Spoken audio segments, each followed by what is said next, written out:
What's up, guys? Welcome to this tutorial. My name's Nate Raubenheimer of Protoculture and Shadow Chronicles, and we're going to be looking at how to get wide mixes and other kinds of stereo processing.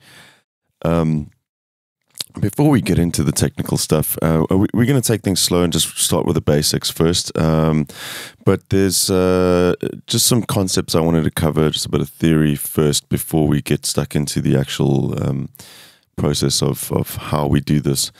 And that's two things, just to kind of realize what creates a wide sound, like in essence, when you're working with a stereo file. The thing that makes a perception, or that gives you the perception of a wide thing, is difference between the left and the right speakers. So if you're constantly aware of that, then there's a number of different tools that you can employ to kind of create these differences that can spread things out. When our brains perceive two signals slightly differently, but coming from the left and the right, respectively, then it's going to give you that perception of wideness.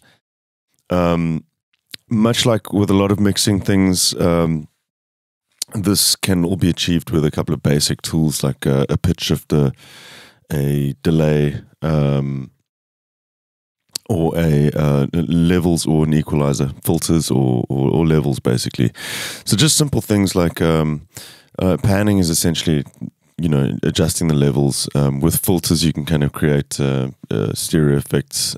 Pitch shifting, we're going to cover that with modulation later on. And then time-based effects as well. That's probably one of my most used methods of kind of creating stereo separation, using micro delays and stuff like that. And then lastly, the other concept that I wanted to just talk about quickly before we get stuck into this is the concept of contrast. And it's a really important thing to understand.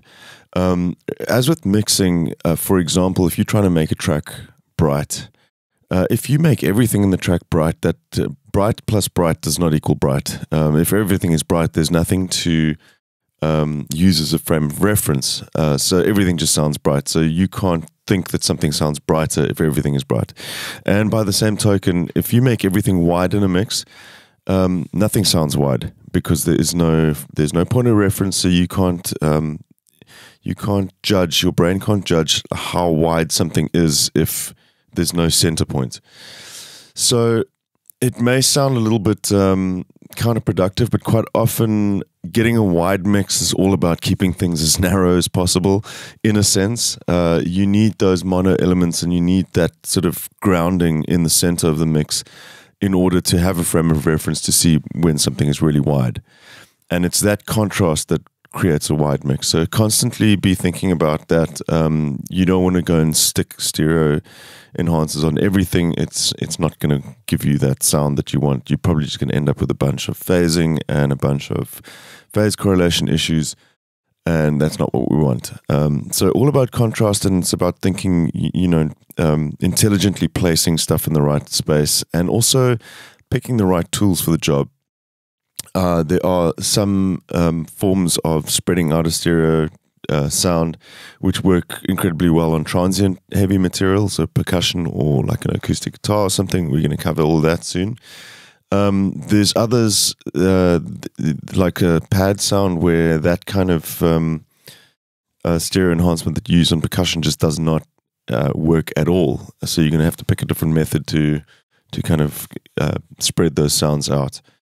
Anyways, really important. Keep that concept of contrast in your mix. It's really important for everything from EQ to levels to widening in the stereo field.